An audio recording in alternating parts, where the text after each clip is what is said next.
Alors, on va travailler sur les grandeurs directement proportionnelles. Donc, comme d'habitude, tu sais bien que pour moi, tu dois comprendre ce que tu fais, puisque tu ne peux pas appliquer convenablement quelque chose que tu ne maîtrises pas.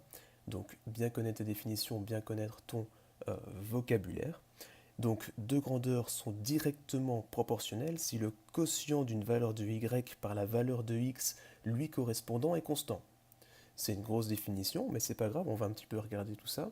Donc, le quotient, c'est quoi? Le quotient, c'est le résultat d'une division, voilà, d'une valeur de y par la valeur de x lui correspondant. Lui correspondant, ça veut dire en fait que dans ton tableau de proportionnalité, c'est la même colonne. Et enfin, il est constant. Donc s'il est constant, c'est le même, tout le temps. Alors, maintenant que tu as compris cette définition, j'ai mis une petite remarque. Cette valeur porte un nom, cette valeur qui est constante, qui revient tout le temps, c'est ce qu'on appelle le coefficient de proportionnalité. Il y a proportionnalité selon un certain nombre, ce nombre qui est le quotient de la valeur de y par la valeur de x lui correspondant. On l'appelle le coefficient de proportionnalité. On le note en général petit k, et ce coefficient de proportionnalité, c'est en fait un rapport externe. Ça veut dire que c'est un nombre qui me permet de passer d'une grandeur à une autre. Alors, je vous ai préparé une petite situation. Donc, situation, voilà, très simple, avec rien de bien méchant. Voilà. Donc, c'est le prix au kilo des bonbons. Voilà, vous allez acheter des bonbons. Le prix au kilo, il est de 5 euros.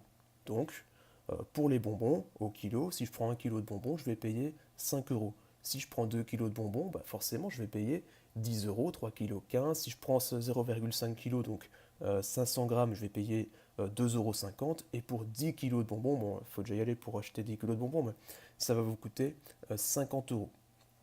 Ce qui est intéressant de voir là-dedans, c'est que ce fameux coefficient de proportionnalité, donc ce fameux rapport externe, ce nombre qui me permet de passer d'une grandeur à l'autre, il est unique. Il n'y en a vraiment qu'un seul. Alors que ce que j'ai mis ici en rose, ce sont des rapports internes. Des rapports internes, ça veut dire que je ne vais pas passer d'une grandeur à l'autre, mais je vais rester à l'intérieur de la même grandeur. Regardez ici, si je fais 1 plus 2, ça me donne 3. Si je vais regarder les valeurs de y correspondant, 5 plus 10, ça me donne 15.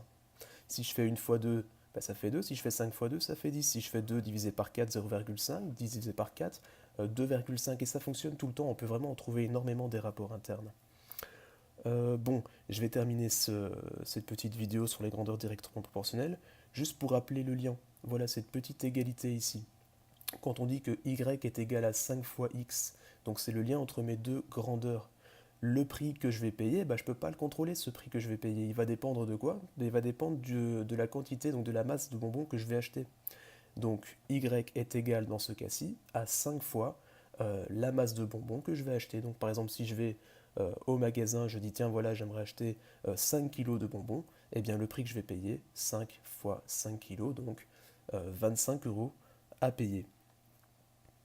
Voilà, je pense que j'ai tout dit. Alors ces grandeurs sont bien sûr proportionnelles. Si vous ne me croyez pas, vous pouvez appliquer la définition qui dit qu'il suffit de faire donc le quotient, donc le résultat de la division d'une valeur de y par la valeur de x lui correspondant. Si je prends mon tableau, 5 divisé par 1, ça fait 5, 10 divisé par 2, ça fait 5, 15 divisé par 3, ça fait 5, etc. Et bien sûr, ça fonctionnera à chaque fois, compris ce qu'est deux grandeurs proportionnelles et comment travailler avec.